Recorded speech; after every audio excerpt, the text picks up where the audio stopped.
antidepressants have higher levels of BDNF, a chemical that supports neurogenesis. Yet another theory about depression links it to our immune system. Research has found that patients with depression have unusually high levels of cytokines, small proteins that play a big role in the inflammatory response that kicks off when your body is responding to an injury. Cytokines are involved in sickness behavior. You know how when you're sick, you're usually not very hungry and have trouble concentrating and really just want to sleep a whole bunch? Hey, those symptoms sound an awful lot like depression, don't they? This theory proposes that high cytokine levels caused by stress can impact normal neurotransmitter signaling, leading to the symptoms of depression. This is why some doctors may encourage their patients to take anti-inflammatory medications like ibuprofen alongside an antidepressant. Therapy can be very effective at treating depression. About 1 in every 3 people will find that cognitive behavioral therapy alone can improve their symptoms. Micah is making a video all about the psychology of depression and how it's treated in a clinical setting. There are also a number of antidepressants available on the market. Medications like SSRIs, SNRIs, and tricyclic antidepressants function by increasing levels of neurotransmitters like serotonin and norepinephrine at the synapse. Monoamine oxidase inhibitors, or MAOIs, block the enzymes that break down those same neurotransmitters. In all cases, they're primarily aimed at enhancing neuronal signaling involving those neurotransmitters. But not every antidepressant is the same. Even different SSRIs can affect different people in different ways. And it takes a few weeks for the medications to really start having an effect. Sometimes it takes a while to find the right medication, which can be stressful and frustrating for a patient who's really needing help. Because depression is pretty common, and because it's complex, it could be that the underlying cause of depression varies from person to person. Whatever the cause, scientists are getting closer and closer to finding better solutions. And luckily, treatments do exist. They're not perfect, but they can definitely help. That's why it's so important to keep working on answering these questions, even when some medications are already available on the market. If you or a loved one has experienced depression, I hope that this video has helped you understand the condition a bit better. Please check out the description box below for resources on understanding and living with depression. Thanks for watching this episode of Neurotransmissions. If you liked it, hit that thumbs up button and subscribe so you can catch Micah's video all about how psychologists treat depression with therapy. All right, so I wanted to talk about this, spend some time talking about this a little bit because depression is one of those things you never know who is dealing with it or how. I mean, there's different forms, you know, she was talking about different forms. There's different ways it affects different people. There is, you know, and it's becoming more and more common in our society.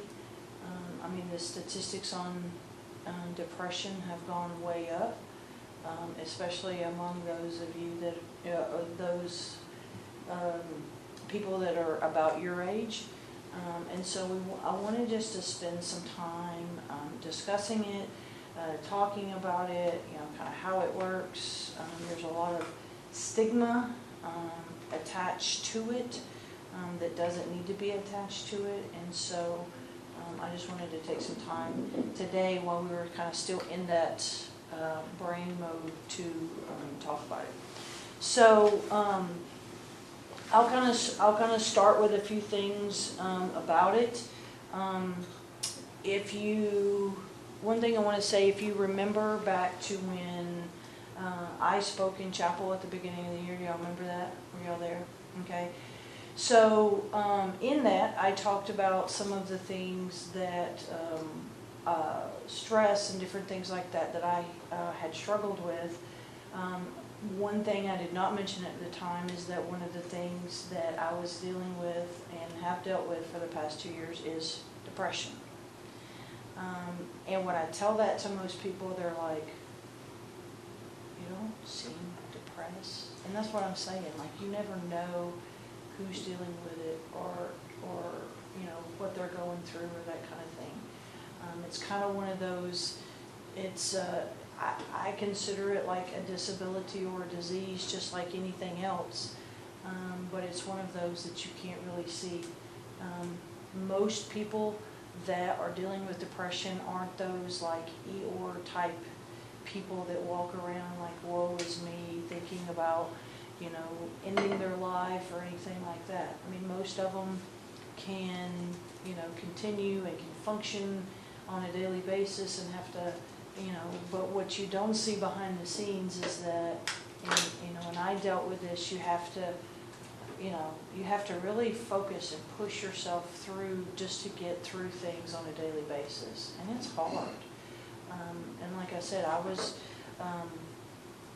diagnosed with it a little over 2 years ago, but I'm sure I was dealing with it a lot longer than that. But I'm one of those people that I can deal with things on my own, and I don't need anybody's help.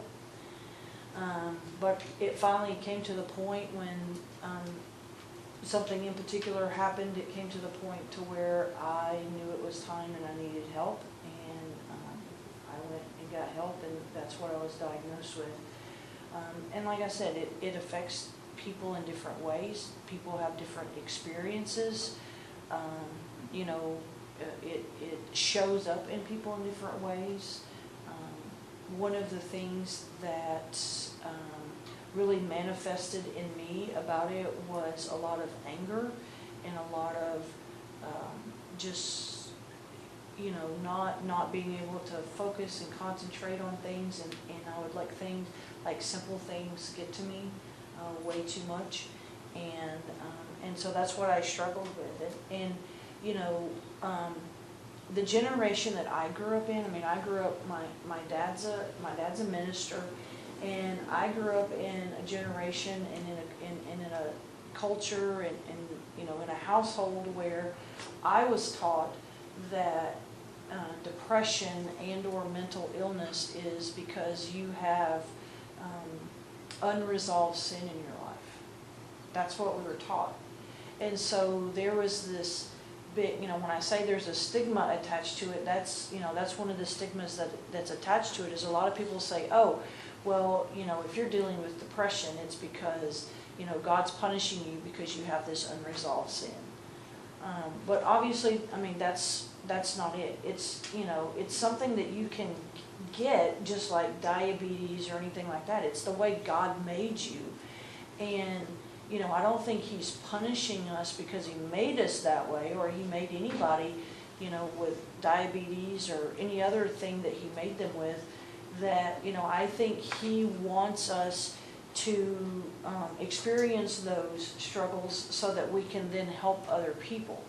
And so that's kind of why that's another reason why I'm doing this today, is because I know so many people are going through it, and, you know, and some of you may be as well. But, you know, and so I struggled with that for a long time, that's, you know, that was the reason why I was like this, was because, you know, of something that I had done or something that I didn't do or something like that. And, you know, I started out going to counseling, and through that I was able to work through a lot of things and work through that, and basically come to the understanding of, you know, this is not because of anything I've done or didn't do or anybody else did or didn't do. That it was the, you know, just like any other thing, it's the way God wired me. It was the way that God made me. And, you know, and so I continued, you know, going to counseling and working through a lot of those things and a lot of different feelings of different things, you know, going from anger and resentment and even grief and just different things, because I had bottled everything up, not wanting to let it manifest and not wanting it to be seen, and trying to be strong and trying to push through things. And so when probably about a year into counseling, my counselor started saying, you know what, maybe you need to get on some medication. So again, there's that thought of this stigma in my head, like, no, I don't need medication. I can do this on my own. And I fought it, and I fought it, and I fought it, and I fought it. And it took me almost 2 years to get, right at 2 years, to get on medication. About, 20 months or something like that, 20, 22 months to get on medication. And let me tell you, when I got on medication, I was like, why didn't I do this sooner? Like, I feel like a totally different person. Like, I feel normal, like I think I'm supposed to feel. And so I've been on medication now for almost a little over 3 months, and it's made a huge difference. And, you know, the thing that finally got to me is one of my friends said, well, you know what, if you were a diabetic and you needed insulin, wouldn't you take insulin? And I was like, well, yeah. And they're like, it's the same thing. You know, it's what your body needs. And so, you know, it's not, you know, people say it's a malfunction, which it technically is scientifically, but, you know, I'm a true believer in that that's the way that God made you, and that's the way that God made me. And I really feel like that He is wanting me to, you know, now that, you know, a little over 2 years later, and, you know, 3 or 4 months of medication, I feel like I'm in a great place. And God is beginning to show me these things that He wants to use this for, and to, you know, and to bring me to ministry-wise, and just helping other people, and just continue on that journey and help those. You know, I obviously, because I'm a teacher, you know, I have a lot of compassion for those of you, you know, your age and teenagers in general. And I know, you know, like I said in chapel, I know you guys are dealing with a lot. And, you know, I was your age one time, believe it or not, and I know we have a tendency to want to push all that stuff down and just try to focus on things. But, you know, that was one of the things that I think ultimately led to that for me, was that I was, you know, she said in the video that a lot of times stress can cause that, or to cause it to manifest even more. And that was one of the things. I wasn't dealing with stress very well. I was pushing it all down and being like, I got this, I got this, I got this. But then eventually, you know, I didn't got it no more. And so, you know, as I said, I know you guys deal with a lot, and we have a tendency, you know, if you're like me, to kind of push that down, and, you know, and deal with a lot of things that you don't really need to deal with, you know, and make it worse a lot of times, like I did. And so I'm sharing this with you again because, you know, not just because we're talking about the brain and stuff, but like I said, I know that this is more and more prominent, especially in those, like, you know, of your age and that kind of thing. And so I just wanted to share this with you, from, you know, from my heart, you know, with my struggles and that kind of thing, and just let you know that, you know, everybody deals with it in a different way. It affects people in different ways, and, you know, and if you are dealing with it, you know, or you know somebody that's dealing with it, you know, their story is totally different than mine, and that's fine. But I just wanted to be kind of open and transparent and share that with you, and let you know that, you know, if you're dealing with it and trying to hide it, you know, I've been there, I know what it's like, and, you know, if you need somebody to talk to about that or whatever, I'm here for you. And, you know, I'm not gonna judge you, because, you know, going through this, I'll be honest with you, you know, I told my parents, it took me probably about 6 or 8 months before I told my parents what was going on. And because of, you know, I told you that the kind of the culture and the society that I was raised in, I'm still not sure that they completely get it and completely understand, and still think that maybe they kind of have that old stigma attached to it. And you know what, that's fine. It's just something that we don't talk about. Every once in a while they'll be like, hey, how, you know, how's it going? How's things going? You know, in that realm. And I'll be like, good. And then that's the end of that conversation. And, you know, and so I don't want you to feel like that, you know, that you can't talk about it, because I've learned that that's one of the best things you can do, especially find somebody who understands it and who understands where you're coming from. You know, some of the best friends that I have made in the last 2 years, the closest friends I've made, are those that are dealing with a lot of the same things, or have someone in their family they're dealing with a lot of things, because we can relate to each other, we understand each other, and we can help each other. And so that's why I'm sharing, is I want you to know that if you're dealing with that, or even if you have somebody that's dealing with that, maybe you don't know how to talk to them, you know, because one of the worst things you can tell somebody with depression, and I can't tell you how many times I've heard this, is, oh, well, just get over it. Or just think happy thoughts and you'll be okay. It's not that easy. So, so that's, I just want to kind of open it up and share that with you. And,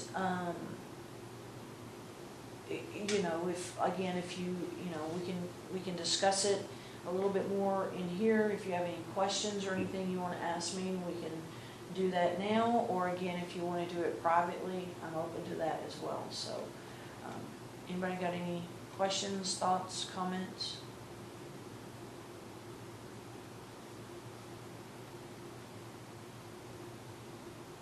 All right, then we will continue on. So again, if you want to talk more about it privately or later, my door is always open, so feel free to come. So let's go ahead and we will continue